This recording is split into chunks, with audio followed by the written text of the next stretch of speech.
Yo, so guys, welcome back to another video. This is another basketball reaction, and it's the Making the Case series. People have been suggesting me after my LeBron reaction to do more of these, or this guy's like series with the Making the Case, and the one that we've got here is Michael Jordan, but I'm down to do more. Like you can see here, there's one on Tim Duncan, and I'm assuming there's more on other players as well. I think I saw probably, I think maybe on Kobe or like Kareem, like all these players, and again, probably players from the past, like further in the past than that as well. So I mean, this could be a good way for me to sort of truly understand how great some of these players were. But this one's on MJ, who is, I feel like it's widely between MJ and LeBron. And I think that's, from what I've seen, it's probably fair. But again, we're going to see why he believed MJ over anyone else in this particular video. And I like how he does this. Like, he doesn't sort of, he shows facts for why he has his beliefs. But I mean, I know this is a controversial type thing because I mean, people love to say this guy's the best, that guy's the best. But I mean, I'm just here to see what his arguments are. And yeah, I mean, I've obviously seen the Netflix documentary about MJ, and that's one of my favorite, probably one of my favorite.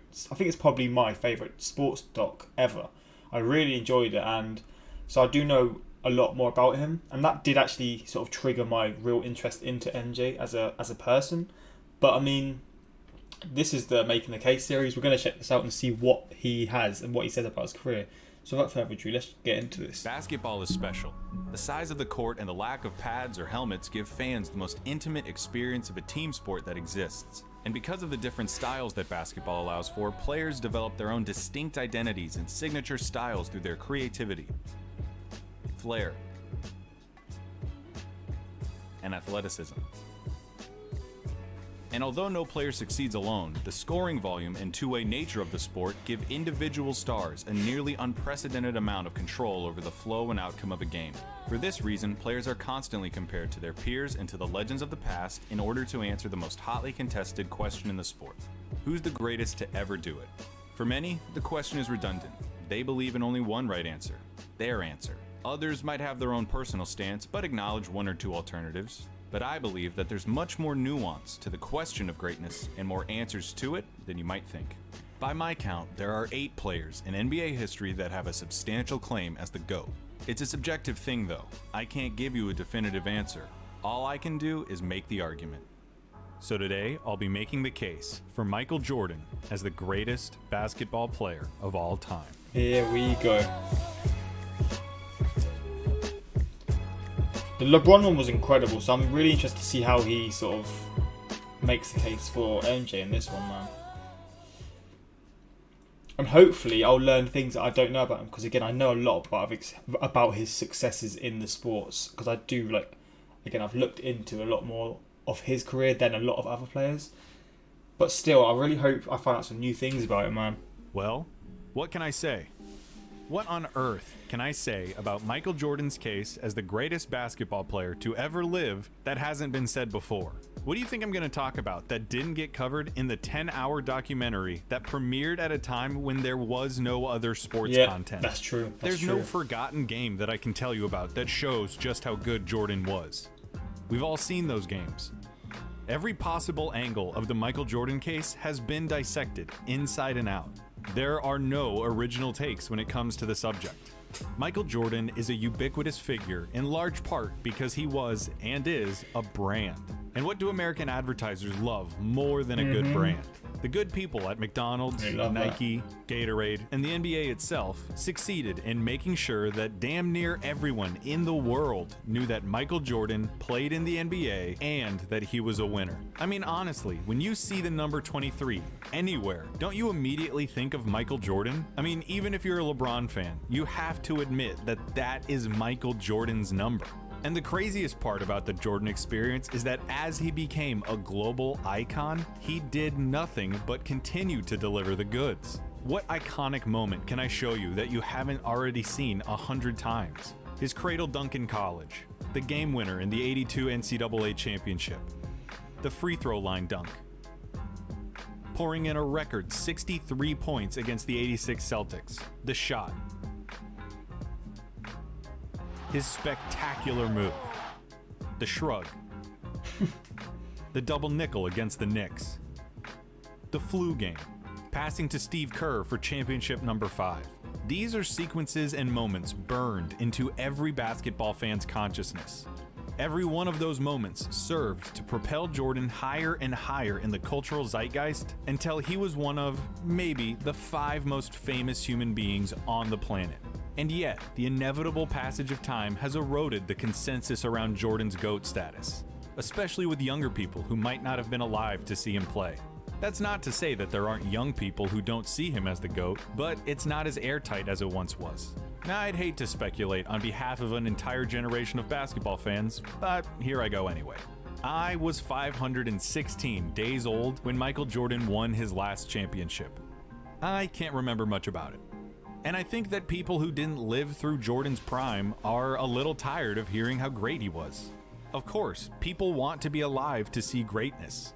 They want to be able to say, I saw the best ever. That's now, true. I don't think that makes it right. That's a good point, man. I mean, if you've been able to witness something, you're going to have a lot more of an attachment to it. Like with LeBron, that's why a lot of people love him, because they're witnessing him right now. And that's why I do love like throwbacks and like YouTube. You get to see all these highlights from the past, but like obviously a lot of people like my age and even a bit older than me will have never seen him play live. So it's just like, yeah, I can see that point of view. It's like recency. People like to see more recent like players who've played recently. And I mean, I don't know, it's a sticky subject, but I do see what you're saying there. But it's part of the explanation.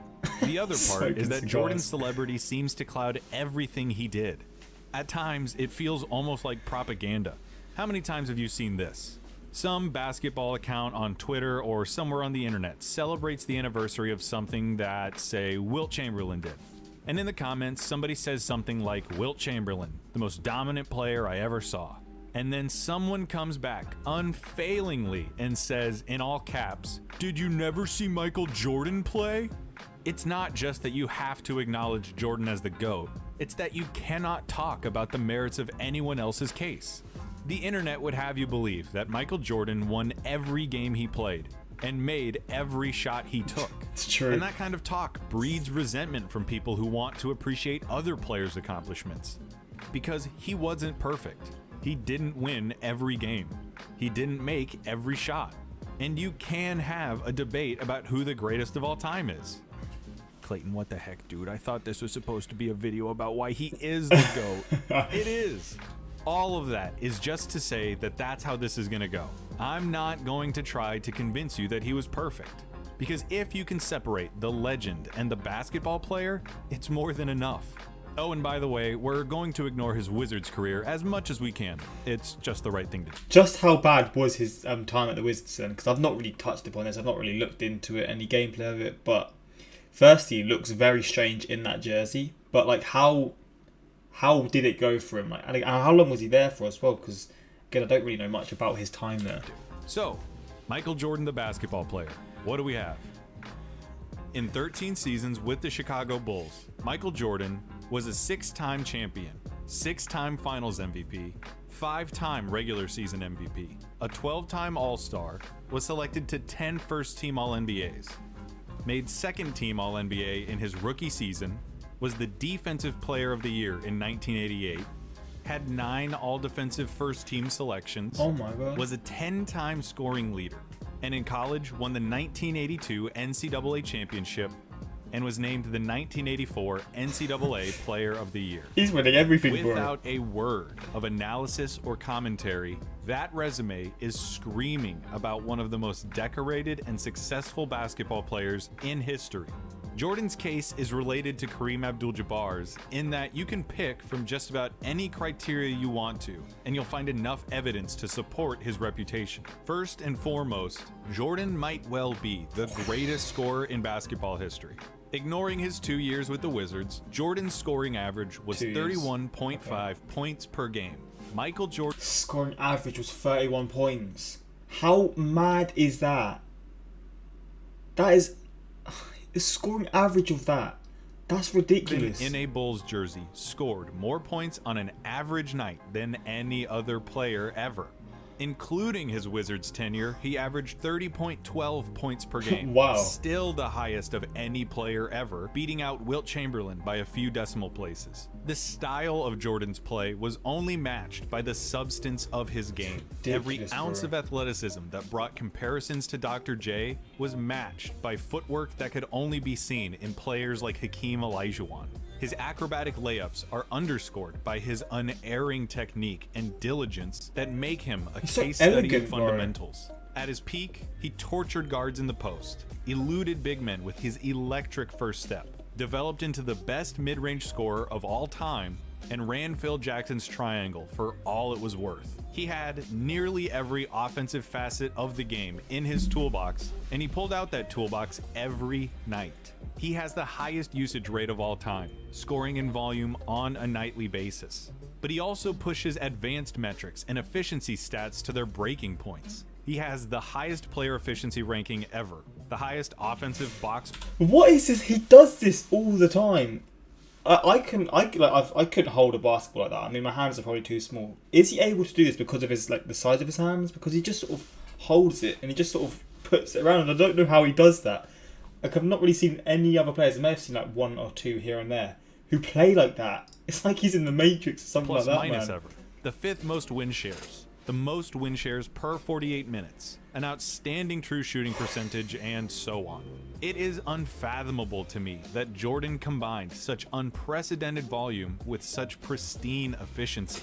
His opponents were allowed little reprieve on the other end of the floor, as Jordan quickly developed into one of the league's premier defenders. In 1988, Jordan led the league in scoring with 35 points a game, won the MVP, and was named Defensive Player of the Year after leading the league in steals. Jordan defended opponents like a shark smelling blood. He forced bad passes, contested shots, leapt passing lanes, all while talking enough trash to sell a pay-per-view fight. There might not have ever been a more nightmarish matchup on both ends of the floor. He could go into games, tell his own team to stay out of the way, dunk on his defender, and then put that guy in a straitjacket the second he crossed half court. And yet, despite the ungodly amount of energy that he must have expended every night, Jordan was one of the most durable and consistent players of his generation. Aside from his injury-shortened 86 season and his mid-season comeback in 95, Jordan never missed more than 4 games in a single season. In 8 of his Chicago seasons, he played all 82 games. The objective of a basketball game is to score more points than your opponent, right? That's absurd. So you'd love a player who can score a buttload of points. You'd also love a player who keeps the other team from scoring points. When you put those two things together, the best scorer ever and one of the most tenacious defenders in history, you get Michael Jordan, whose peak reaches into uncharted airspace. Michael Jordan, at his best, was better than everyone. Plain and simple. He would score, defend, and play in such a way that made winning second nature. Man. No one else has ever tasted the air at the top of peak Jordan. Once he got to the top of that mountain, he was looking down at everyone else. But what about before then? I hear the skeptics among you ask. And that's a fair point. He wasn't always that guy. Before the Bulls broke through in '91, Jordan suffered defeat in the playoffs to the Milwaukee Bucks, the Boston Celtics, and most memorably, the Detroit Pistons. And I've seen this misconception that those losses all took place while Jordan was still basically on his own without Phil Jackson and Scottie Pippen. And that's obviously not correct. All 4 of the Piston losses took place while Scottie was on the team. And in 1990, Phil Jackson was the coach, and the Bulls won 55 games, just 4 fewer than the Pistons. You can blame it on whatever. Injuries, the Pistons' patented Jordan rules, and even Jordan himself. It's a fair point of criticism to point out that Michael Jordan's Bulls lost in the playoffs early in his career. However, you can't stop the conversation there. Yeah, the Bulls got swept by the '86 Celtics, but come on. That team is pretty universally regarded as Bird's best team, and one of the best teams of all time after they went on to win the title. The fact that Jordan hung 63 on them, a record that still stands, is outstanding. That was in the same game. Oh my god. The '87 Celtics also made the finals. So did the '88 Pistons, and the '89 Pistons, and the 1990 Pistons. Of Jordan's 6 pre-title playoff losses, 5 of them made the NBA Finals, and 3 of them ended up winning the whole thing. They're losses nonetheless. But it wasn't like he was being beat by the Washington Generals. He was losing and sharpening his teeth against the best, for whatever it's worth. And it's worth something. Speaking of Phil and Scotty, another point of contention with Jordan's claim to the throne is the fact that he played for the most decorated coach in basketball and with the best sidekick in sports, along with a team that did their jobs to a T and bought into That the pitch team. is so As for sick. Scotty, there are some people out there who would have you believe that Scottie Pippen was nothing more than a glorified role player. They'll say he didn't have the game to carry a team to a title, and he didn't have the aptitude to spend too much time in the spotlight. They'd have you believe that Scottie Pippen was nothing without Michael Jordan. And that's ridiculous. You can disagree with me, but for my money, Scottie Pippen is the best perimeter defender imaginable. He combined size with uncanny court vision a la Bird and LeBron, knew exactly when to pick his spots and when to defer, and brought a component of selflessness and fraternity to the Bulls that might not have existed otherwise. He was approachable and likable, the counterbalance to Jordan's unyielding intensity. Most importantly, Scottie accepted and flourished in his role. The amount of credit that he deserves and does not get is unfortunate. Same with other players like Horace Grant and Tony Kukoc. Michael Jordan didn't win those championships alone, and those guys all deserve more recognition. When it comes to Phil Jackson, it's been fascinating to revisit Jordan's approach to the game and see how it changed under Jackson. Guys like Mike, Kobe, and Wilt all approached basketball in a similar way, in that they felt that the best chance their team had to win was for them to have the ball in their hands as much as possible. These days, we'd call what they did iso ball or hero ball. Isolate against the defender, tell everyone to get out of the way, and beat your man one-on-one. Watching Mike's early years, it sticks out painfully. He's so good, man. Shooting over triple teams, I don't know why. He's just so satisfied with how he plays, man. This isn't even what the video is about. I shouldn't even be focusing on the like the footage. Like I am listening as well, but I am mainly listening. It's just like crazy to me how he just plays.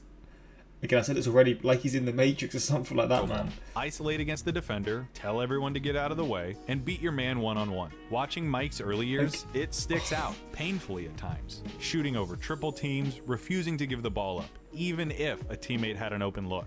Kobe patterned his game after Jordan, and you can see the same tendencies.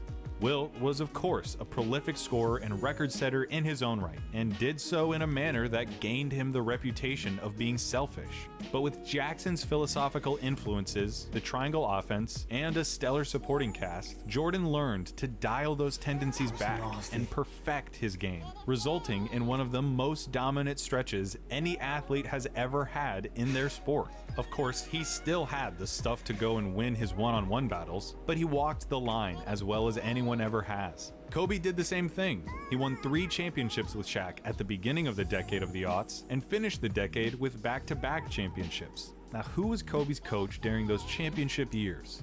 Who was it that helped him tailor his game to a more team-friendly approach, so as to unlock the group's championship potential? Oh yeah, it was Phil Jackson. Oh, wow. Phil Jackson should, and does, get praise for managing some of the most eclectic locker rooms Jesus. in basketball, satiating some of the most headstrong egos in the world, and Rodman. providing an environment where the most talked about team with the most popular athlete could do their jobs. The Bulls' success might not have been what it was without Scottie Pippen. It might not have happened without Phil Jackson, and Horace Grant, and Tony Kukoc, and Steve Kerr, and Bill Cartwright, and all of those guys. Basketball is a team game after all. But it's our fault that they might not get talked about as much as they should. We are the people who talk about these kinds of things and create the dialogue that takes place about them. That doesn't somehow discredit what Jordan did for those teams or nullify what he contributed. Yeah, Scottie was a perfect sidekick. Yes, Phil Jackson was a masterful coach. Those things can still be true, and Michael Jordan can still be the greatest of all time. Scottie accepted his role on the team. He accepted that he was going to be the second guy. Jordan still had to go out there and do his job as the guy. He still had to set the tone of every practice and every game. He had to put the ball in the hole, share responsibilities guarding the other team's best player, take over when games started slipping out of hand, and, at the end of the game, take the last shot. It doesn't work unless Mike does what everyone expects him to, which is to be the best player in the world. As for Phil, Yes, it is true that he tempered Michael's worst impulses. He helped sand off the rough edges and align the team. But Mike still had to accept that coaching. He had to adapt his game and do the work. Plus, isn't it a coach's job to coach? Why is it a knock on Jordan that his coach was good at his job? Is his coach then, is he like recognised as one of the best, if not the best, coach in NBA history? Because he's managed, like he's saying, he managed like MJ, and he was a big key role into his sort of his evolution, I guess you could say, and the same for Kobe. Like, who else did he coach? So obviously with Kobe at the Lakers, the Bulls, he's been at some of the best teams of all time then. Michael Jordan doesn't deserve all of the credit for their success, but he does deserve the lion's share of credit because he shouldered the lion's share of responsibility of such an incredible team. How incredible of a team were they? Well, the 1996 Chicago Bulls finished the regular season 72-10. That's more wins than anyone had ever won, and a record that most people thought would never be broken. And not only were they such a prolific regular season team, but they capped off that season with a championship to deliver the most successful season that any NBA team has ever had. Which brings us to another common Jordan barb. The fact that the NBA was, at the time, looking to capitalize on its enormous popularity and expand into more media markets. From 1988 to 1995, the league saw 6 new teams enter the league, and with each new team... So the Heat came then as well, and the Raptors. I didn't realise that.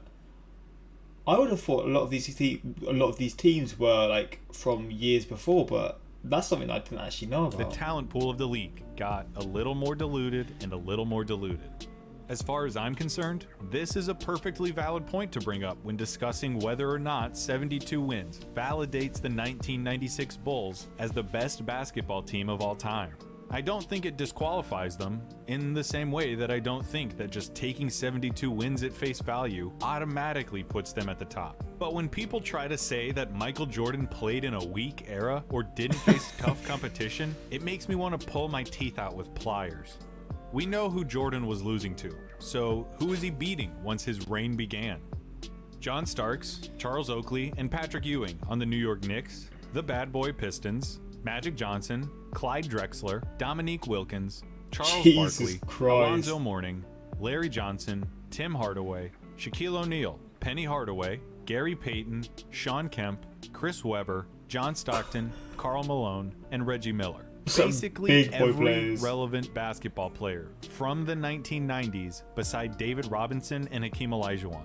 And no, I don't care to count up how many All-NBA opponents the Bulls saw versus someone else, or how many All-Star teammates Jordan had versus other players, or any of that. Because 1, the players on that list all passed the smell test of a competitive era with flying colors. 2, I don't care about that stuff.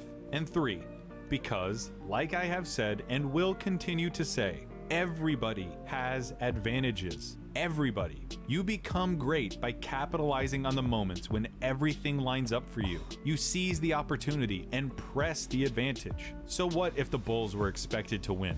They did win. Exactly, and they were expected to win because Michael Jordan tipped the scales in their favor against everybody. And to be expected to win, we've seen it. I mean, we've seen it like in recent history, like, and then let's just say in the playoffs, the Clippers, they were expected to win. But that expectation can be more pressure, if anything. Like, if you're constantly expected to win and you don't, you're going to get all kinds of sort of... Like, you know how LeBron, I think it was with the Heat, not with the Miami Heat against the Mavs? The Mavs? It was with the Mavs, wasn't it? And like how... I remember the video that I saw a few days ago and he just got... Actually, it was this video, wasn't it? And he just got loads of... like doubting, and people doubted him for all this stuff, and some people still do because of that one-off. But they were the favourites. Being the favourites in this sort of scenario is the same sort of circumstance. If MJ lost, he would have had them same sort of statements made about him. And as a final objection, people who are looking to dethrone Jordan will tell you that he was an asshole to his teammates, that he alienated those who he didn't deem worthy or tough enough to play alongside him, and he refused to respect or trust them. And that is a fact. He was an asshole. He punched multiple teammates in the face, belittled his peers for mishandling passes, and spoke to his teammates in a way that would not fly in 2020. It's a fact that feels especially stark when you take into account the impact that more reserved and compassionate leaders like Tim Duncan and Bill Russell had on their teams. It is possible to win in the NBA without being a jerk. But it's also possible to win while being a jerk. Exactly. And remember, Jordan wasn't lashing out for no reason. He wasn't walking into the gym just looking for an ego boost and to demean someone while he took the day off. He wanted his teammates to work as hard as he did. He had to make them understand that the Bulls could not be playing games because they wanted to win. They had to play as if they needed to win. Because psychologically, Jordan did. Take Tim Duncan and compare him to Michael Jordan. You never hear about Tim Duncan really tearing into some dude in front of the whole team at practice. You never hear about Mike not taking the opportunity to chew out a teammate that could have done something better. They are polar opposites when it comes to how they led, but they were both leaders, and both of their styles worked. In the same way that not everybody could play for the Spurs, not everybody could play for the Bulls. If you couldn't handle the team first, no one is above the group approach that the Spurs culture built, you weren't playing with Tim Duncan. And if you couldn't handle getting called out, being pushed past your stress point, and playing without fear, you were not playing with Michael Jordan. They both shared a common vision of basketball perfection. They set a high standard and expected everyone around them to work as hard as they did at achieving that standard. If you didn't, you were out. So yeah, Michael wasn't nice. Not everyone could get along with him. If he had spent his years in the league making a villain out of himself and making enemies out of everyone else, toiling away in the postseason without ever breaking through, that would be one thing. But what he did worked. It produced results. And speaking of results, the guy won 6 effing rings. And he won all of them as the best player. I know that the people who want to discredit Jordan have already found a million ways to get around 6 rings, but I don't buy any of them. It is literally the best claim that any player has to the throne. He won more championships as the best player on the team than anyone but Bill Russell. But Jordan did it with more teams and more variables that could have set the team back. He checks all of the boxes. He had more success than Wilt, had more statistical prestige than Russell, had a higher peak than Bird or Magic, and leveraged that peak for more titles as the guy than Kareem. He was the ultimate closer. He lived for the moments that decide games. As an individual talent, he is an A+, as special as you can get, as well-rounded as anyone ever. As a team athlete, his place in the game is immortalized. Listen, it's impossible to watch Michael Jordan and not romanticize him. No object in the world looks more natural than a basketball in Michael Jordan's hand. It's like the ball was designed for him, or like he was made for the ball, or both. You can't appreciate Michael Jordan without hyperbole and superlatives. He is the avatar of sport. He is competition incarnate. His defining trait remains his insatiable need to win. He wanted to win at everything. When he came into the league, there were questions about his shooting and his defense. So his shooting was what we were concerned with. We didn't know what kind of shooter he was going to turn out to be. He became a defensive player of the year and a mid-range marksman. He heard he couldn't win for years, so he took it all out on his competition and led his teams to 2 separate three-peats. He ironed out all of his flaws because he would accept no result but victory. So don't even start to tell me that he wouldn't have developed a three-point shot today. And more than anything, sport is an art form, isn't it? It's expression. It's theater and it's storytelling. Part of sports is the excitement, the show. And Michael Jordan was the most dynamic show in the world during the end of the century. Part of it too is because the Jordan show wasn't terribly complicated. There wasn't a lot of baggage attached to the Michael Jordan experience. The things that he did made people believe, if only for a few moments, in superheroes. When spectators looked at him, hoping to find something to connect with, they found the indomitability of human will. The old sports cliche fully realized that the game is won by the team who wants it more. And we all like to think of ourselves like that we are wired like Jordan. But let's face it, we're not all like that. That's what made him special. There's only one Michael Jordan. As for the story, how's this? There's a guy who is knocking on the door of the Pantheon. He has been for a while now. He captures the imagination of everyone who has ever seen him play. He might well be the most talented player to ever lace up a pair of shoes, but he just can't seem to break through. He loses in the playoffs against the same team over and over and over. Every year, he gets a little bit closer and a little bit closer until finally he breaks through. His talent is justified with 1, 2, 3 championships, all in a row. It hadn't been done in 30 years. Now there's talk about how this guy might not just be the best talent, he might be the best ever. Wait, so he was getting those shouts after the third, like the third of the first three-peat. That's when you realise just how great he must have been. Like, getting those shouts at that sort of point when he still went on to get another three-peat is... I can't explain how wild that is. As he's climbed the mountain, he has become the most famous athlete in the world. And then he retires, only to come back a year and a half later. In his first full year back from retirement, they win the title. He is back. And then they do it again. By now, he is practically lapping every other player historically. Every image of Michael Jordan in recent memory is of his team holding the trophy. By 1998, he had won 5 championships in 7 years, 3 in a row, and then back to back. And now it was the end, the last year of everyone's contracts. The team's blowing it up. This is their last ride, the last dance. They're running on fumes, but they climb all the way back up the mountain to the top.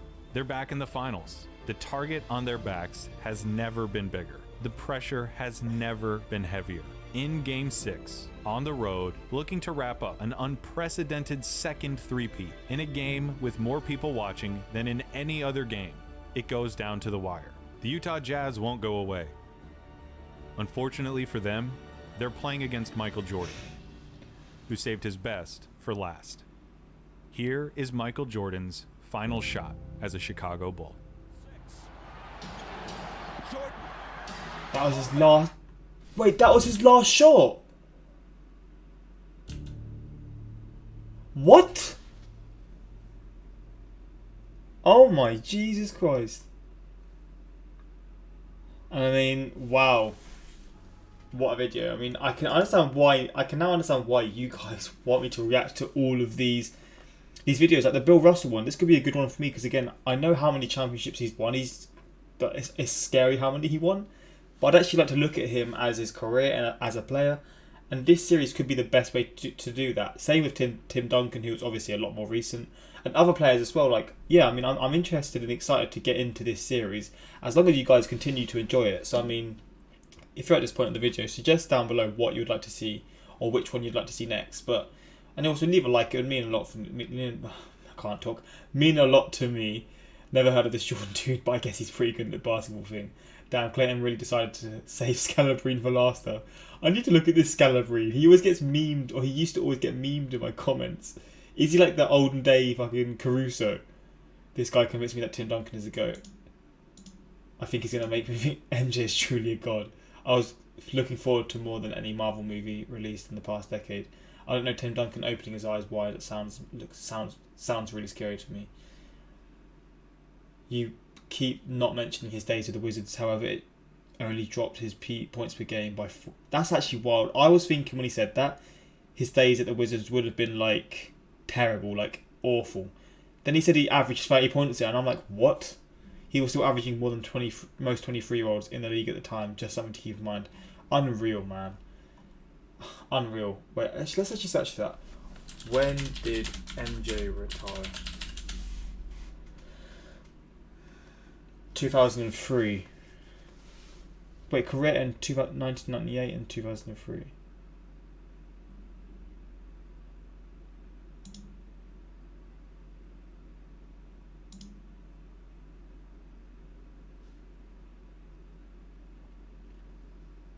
I mean, fair enough. I didn't know he retired at 40 years of age. God damn. Jesus Christ. But yeah, I mean, hopefully you guys enjoyed this reaction. And yeah, without further ado, like, subscribe. Peace.